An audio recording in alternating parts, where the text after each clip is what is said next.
The progressive district attorneys of San Francisco, Los Angeles, Portland, and St. Louis, amongst others, have made the calculation not to prosecute anyone for virtually any reason, with the provision that you are on the correct side, as in the left side, of the political aisle.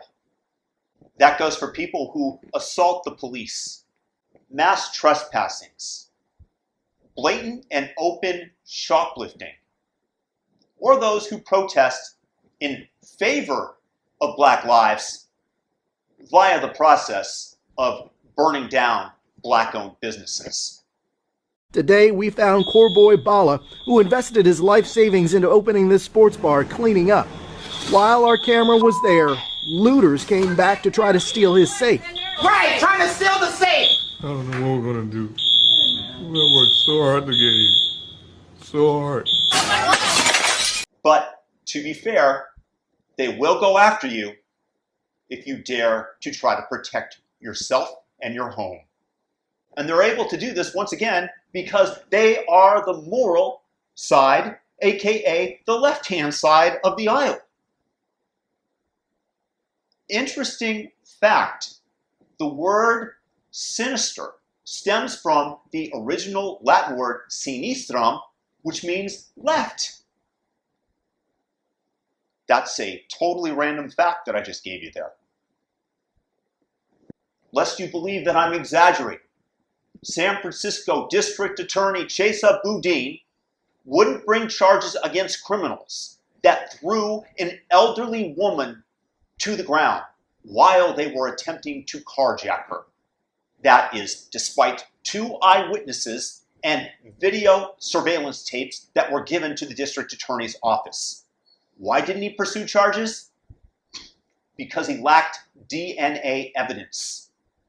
And who amongst us doesn't wholeheartedly agree with this? That DNA evidence to bring assault and carjacking charges is the bar that you set, provided that your goal is to allow perps to walk freely amongst us.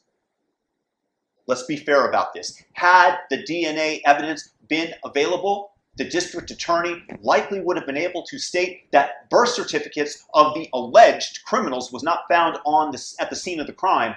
So how could it be proven it was them? Let's put this into context. No prosecution of crime and no imprisonment does in fact save society several $million. However, at the short-term cost of billions in property damage, the businesses that serve the local public closing permanently, plus the long-term cost of the destruction of the system that upholds and has served the United States. But to the wokerati, those aren't perceived of as costs, not one bit. They're speed bumps on the road to ushering in the communist utopia that they dream of.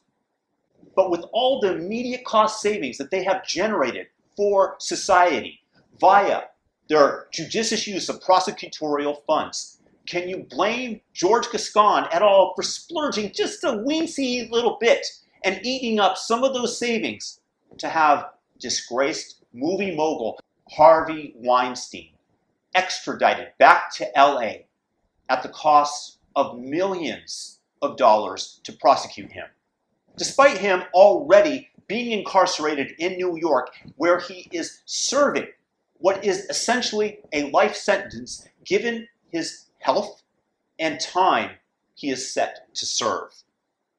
But I beseech you, please, don't find fault with Gascon or the progressives.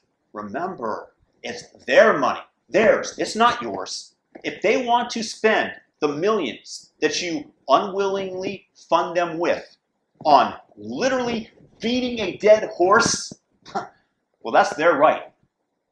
And if that means extending street cleaning hours so that they can gift, and I mean gift, the public greater numbers of parking tickets, or raise gas taxes, or taxes on your local businesses, or maybe just even on you directly, so that they can use those funds and put their focus on convicting a man who was already jailed for life in another jurisdiction while turning a blind eye to the wolves and poisonous snakes that the game wardens corral and set before them every day. And they just let him go? That's their right. Who are you to question their moral superiority? Gascon is an elected official. The public knows best, and they voted him in. So him spending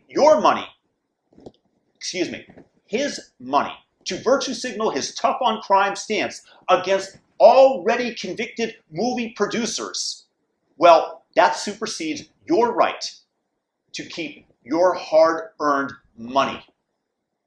And I want you also to remember, please don't forget the fact that he is saving you money by not prosecuting the carjackers, the shoplifters, or the thugs who assault police. So if they want to smile and pat on the head St. Louis protesters who broke down a gate to private property, who had torched already part of the city and killed retired police captain David Dorn, who were in the process of threatening a couple who appeared with guns on their own property to make it less appealing for the mob to burn down the house. And then the prosecutors rightfully do everything they can to bring justice against the McCloskey couple that went outside to protect themselves, to protect their home and property against the BLM trespassing mob.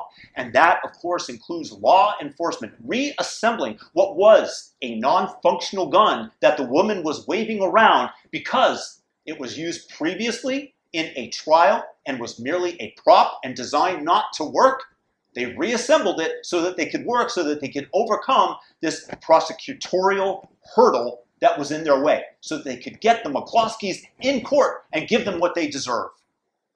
Who are you exactly to speak out against what some lowbrows would consider a malicious, dishonest, unfair use of the district attorney's office? And if they want to spend millions on finding and incarcerating some of the people that entered into the Capitol on January 6th in what was admittedly a horrible idea and put them into solitary confinement, but with release, with an apology and a pat on the head, the do-gooders who were trying to burn down the federal courthouse in Portland for a month straight, come on, they know better than we do. If the progressives tell you that they want to spend millions more to dredge up the body of Osama bin Laden, which was dumped deep into the ocean, reassemble his proteins, and then apologize for killing him in what was an affront to Islam, we need to bow and nod our heads and not complain, for these are our intellectual and moral superiors. But I want to pose one last question for you as we leave this topic. Given the fact that the district attorneys that I previously mentioned won't prosecute anybody that they deem oppressed, imagine the conundrum they'd be in if a wayward black youth, let's make them or they trans.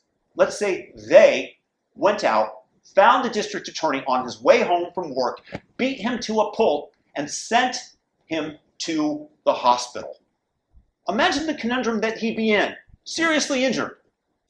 Would he virtue signal and state, "Don't worry, my oppressed truant youth, I recognize your frailty, and as your superior, I release you"?